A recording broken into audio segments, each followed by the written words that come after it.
Good morning students. 2 अध्याय हमारे पूरे हो चुके हैं। आज हम अध्याय 3 अध्ययन करेंगे, निर्देशांक ज्यामिति। अध्याय 3 में देखिए क्या है। अध्याय 3 में निर्देशांक ज्यामिति, जैसे ये वाला होता है एक्स अक्ष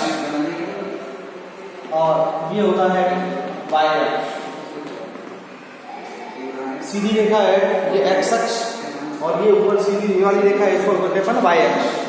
अब एक्स अक्ष जो है इसको अपन क्षैतिज भी बोल सकते हैं, बोल सकते हैं इसको क्षैतिज, और इसको अपन बोल सकते हैं ऊर्ध्वाधर। इसको बोलते हैं क्षैतिज रेखा और उसको बोलते हैं ऊर्ध्वाधर रेखा। तो मैंने यहां पे लिखा एक्स अक्ष पर y बराबर 0। एक्स अक्ष पर किसकी वैल्यू 0 होती है? y। एक्स अक्ष है, एक्स अक्ष पर ये y है, y की वैल्यू क्या हो जाएगी? 0। तो आपसे पॉइंट्स की बात करेगा बिंदु, तो बिंदु क्या होंगे यहाँ पे x, 0, यानी x अक्ष के लिए x और y की वैल्यू क्या आएगा यहाँ पे 0। निर्देशांकों को हमेशा ब्रैकेट में लिखा जाता है। अगर आप इस प्रकार से लिखते हैं निर्देशांक तो दिस इज रॉन्ग, गलत है। निर्देशांकों को हमेशा क्या लिखा जाता है? ब्रैकेट में लिखा जाता है। पहले x अक्ष आता है, बाद में क्या आता है? y अक्ष। x की जगह x, y की जगह क्या आएगा यहाँ पे 0।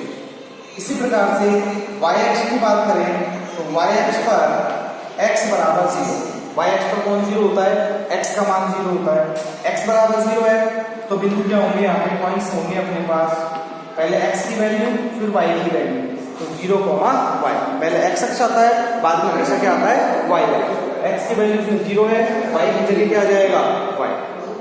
इसी प्रकार से तीसरा पॉइंट है मूल बिंदु। क्या होता है मूल बिंदु?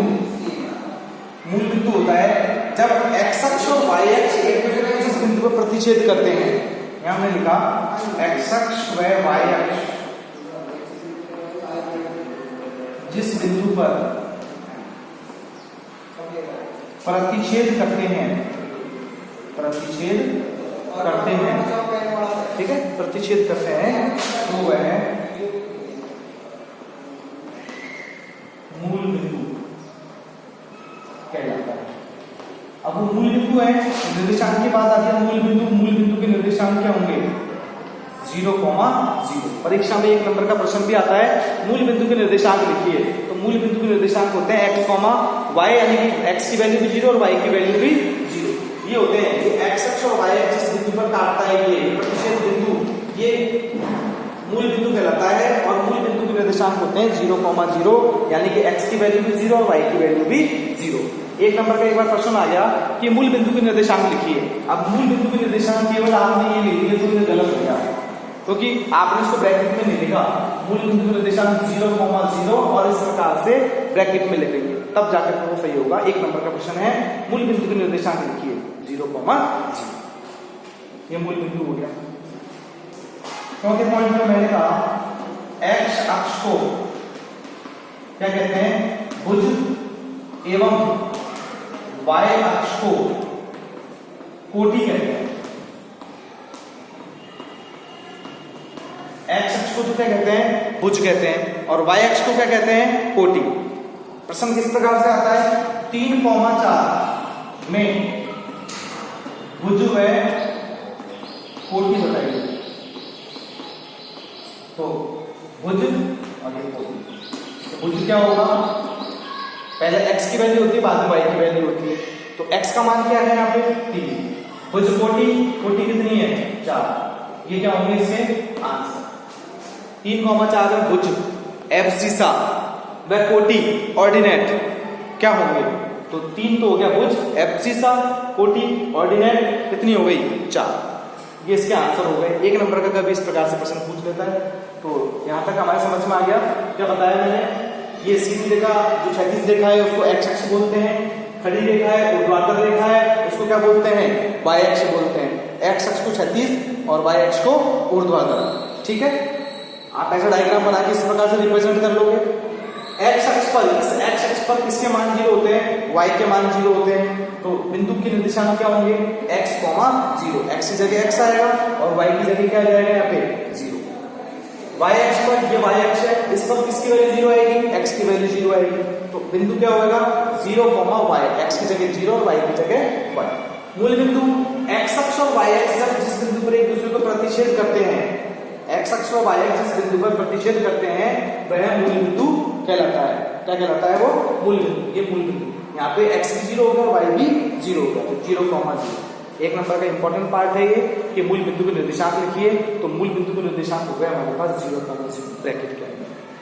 मैंने चौथा पॉइंट लिखा, x अक्ष का दूसरा नाम क्या? x अक्ष को अपन भुज कहते हैं, y अक्ष को क्या कहते हैं? कोटि। x अक्ष को भुज एवं y अक्ष को कोटि कहते हैं। अब प्रश्न किस प्रकार से आ सकता है? एक नंबर का छोटा, 3,4 में भुज व कोटि बताइए, या केवल भुज पूछ ले या केवल कोटि पूछ ले। तो हमें यह पता होना चाहिए कि x अक्ष को तो भुज कहते हैं, y अक्ष को कोटि कहते हैं। ये प्लस में भी हो सकते हैं, माइनस में भी हो सकता है, 0 भी हो सकता है और बटे में भी हो सकता है। तो 3 दे रखा है तो भुज हो गया 3, कोटि 4 दे रखी है तो ये कोटि हो गई 4। That's clear. ऐसा कैसा आप बता लोगे उसमें?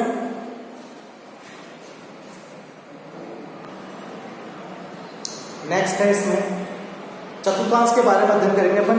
चतुर्थांश क्या है? चतुर्थांश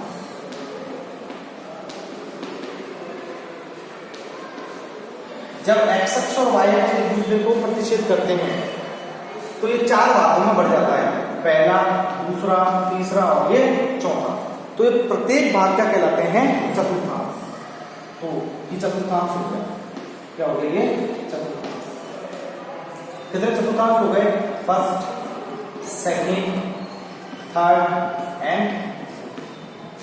x अक्ष और y अक्ष जब एक दूसरे को प्रतिच्छेद करते हैं तो वे 4 भागों में विभक्त होते हैं, प्रत्येक भाग एक चतुर्थांश कहलाता है।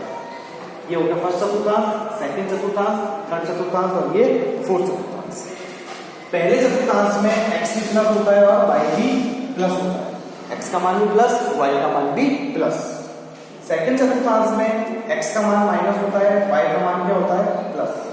x माइनस होगा और y प्लस होगा। थर्ड चतुर्थांश में x भी माइनस होगा, y भी माइनस होगा। x भी माइनस, y भी माइनस, दोनों माइनस। चौथे चतुर्थांश में x प्लस का, y माइनस का। ये हमको बनाना है, हमें याद भी होना चाहिए, इस पे डिपेंडेंट क्वेश्चन 100% आता है। फर्स्ट चतुर्थांश प्लस प्लस, देखो आमने सामने वाले, ये दोनों प्लस प्लस है तो ये दोनों का हो गए माइनस माइनस। ये प्लस प्लस तो इसके सामने वाला माइनस माइनस। सेकंड पे पहले माइनस होगा बाद में प्लस, यानी x की वैल्यू तो माइनस होगी और y की वैल्यू क्या होगी? प्लस। इसका अपोजिट कर दो, यहाँ पे इसके सामने वाले में पहले माइनस था तो प्लस आ गया और माइनस प्लस था तो क्या आ गया? माइनस। तो कोई दिक्कत है यहाँ पे? अब प्रश्न किस तरीके से आता है वो मैं आपको बताता हूं। जैसे आपके पास आ गया 3,4 किस चतुर्थांश में?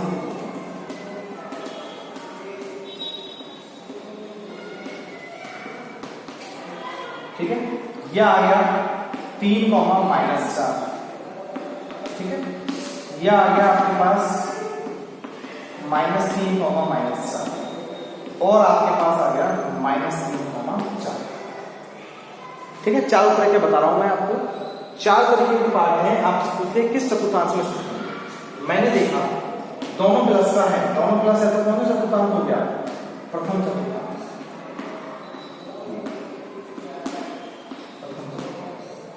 ठीक है, एक प्लस है एक माइनस है। देखो ये पार्ट इंपॉर्टेंट है, सेकंड और फोर्थ। इसमें अधिकतर बालक जो है गलत करके आते हैं। आप ध्यान से देखना, x प्लस का है, y माइनस का है। अगर x प्लस का है, y माइनस का है तो कौन सा आएगा? प्लस माइनस कौन से में आएगा? ये चतुर्थ चतुर्थांश। यहाँ अधिकतर गलत करके आते हैं, इसको द्वितीय चतुर्थांश से जाते हैं। तो द्वितीय चतुर्थांश नहीं है, अगर पहले प्लस है बाद में माइनस है तो कौन से चतुर्थांश में आएगा? वो चौथे चतुर्थांश में आएगा। अगर दोनों ही माइनस के हैं, ये देखिए दोनों ही माइनस के हैं तो कौन सा चतुर्थांश में आएगा? ये तृतीय चतुर्थांश में आएगा। कौन सा चतुर्थांश में आएगा? ये तृतीय चतुर्थांश। थर्ड, दोनों माइनस है, पहला माइनस है दूसरा प्लस है, तो पहला माइनस है दूसरा प्लस, देखो पहला माइनस दूसरा प्लस, ये कौन सा चतुर्थांश में है? द्वितीय चतुर्थांश। ठीक है, तो दोनों प्लस तो प्रथम, दोनों माइनस तो तृतीय। क्लियर? पहला प्लस दूसरा माइनस तो चौथा, पहला माइनस दूसरा प्लस तो ये दोनों में कंफ्यूज हो जाते हैं कई बार। तो इन दोनों को आपको बार बार प्रैक्टिस करनी है, आपको ध्यान रखना है। चतुर्थांश तो क्लियर हो गया। अब इसके अलावा और क्या आ जाता है मैं बताता हूं आपको। आपके पास आ गया 4,0। ये कौन सी चतुर्थांश में स्थित होगा? देखिए अगर 0 आएगा तो वो किसी चतुर्थांश में स्थित नहीं होगा। कहीं आप सोचो 4 है, ये प्लस का है और आपने इसको सोचा ये भी प्लस है, 0 प्लस होता है, प्रथम चतुर्थांश कर दो, गलत हो जाएगा। या कई बालक क्या करते हैं, इसको 4 आते हैं 0 कहते हैं, 0 तो प्लस का क्या माइनस का भी हो सकता है, माइनस लगा दिया तो पहला प्लस दूसरा माइनस करके वो चतुर्थ चतुर्थांश कर जाते हैं, वो भी गलत है। तो जब भी 0 आएगा तो कोई चतुर्थांश में स्थित नहीं होगा। आप उसको क्या लिख सकते हो कि कौन सा 0 है, वहां पे y अक्ष 0 है, किसकी वैल्यू दे रखी है, x की वैल्यू दे रखी है, तो क्या लिखोगे आप उसको x अक्ष पर, क्या लिखोगे आप उसको x अक्ष पर। ऐसे ही 0, -5 है या 0,5 है, तो अब x0 और y की वैल्यू दे रखी है, x0 है और y की वैल्यू आपको दे रखी है, y की वैल्यू दे रखी है, तो कौन सा अक्ष पर होगा, y अक्ष पर, इस पर हो जाएगा वो y अक्ष पर। देखिए अगर 0 आता है तो वो अक्ष पर रिप्रेजेंट होंगे, चाहे वो प्लस में मान आए चाहे माइनस में आए। 0 यदि आएगा तो वो अक्ष पर डिपेंड होगा। अब 4,0 है तो वैल्यू हमको x की दे रखी है, y 0 है, x की वैल्यू यदि हमको गिवन है, हमारे पास पता है, तो वो कौन सा अक्ष पर होगा, x अक्ष पर। इसमें 0,y है यानी x की जगह तो 0 है और y की जगह क्या है यहाँ पे 5, y की वैल्यू दे रखी है, तो कौन से अक्ष पर स्थित होगा, वो y अक्ष पर स्थित होगा। That's clear. आप खुद करके देखोगे, कुछ सवाल में देता हूँ आपको, जैसे 4, 5, -5,4, -3, -2 एंड 2, -3, 6,0 और 0,4। आपको ये इसी तरीके का है, ये यही बताना है आपको किस चतुर्थांश या किस अक्ष में स्थित होंगे। ठीक है, इसी तरीके से आप उसके आंसर दे सकते हो। That's clear.